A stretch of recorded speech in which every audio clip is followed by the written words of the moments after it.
Ketua Komisi 1 DPR Republik Indonesia Mutia Hafid meminta Menteri Pertahanan Republik Indonesia Prabowo Subianto untuk berhati-hati dalam menyampaikan opini khususnya terkait konflik geopolitik antara Ukraina dan Rusia. Ketua DPP Partai Golkar ini menjelaskan resolusi PBB telah dikeluarkan dan Indonesia menyetujui resolusi yang meminta Rusia mengakhiri permusuhan dengan Ukraina dan menarik mundur pasukannya dari Ukraina.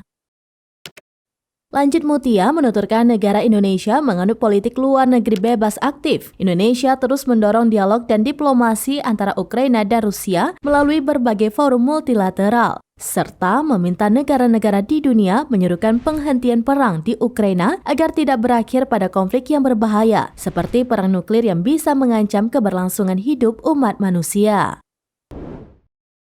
Sebelumnya, Menteri Pertahanan atau Menhan Republik Indonesia Prabowo Subianto pada Sabtu 3 Juni 2023 meminta para pejabat pertahanan dan militer dari seluruh dunia yang bertemu dalam pertemuan pertahanan Shangri-La Dialog ke-20 di Singapura untuk mengeluarkan deklarasi yang meminta penghentian kekerasan.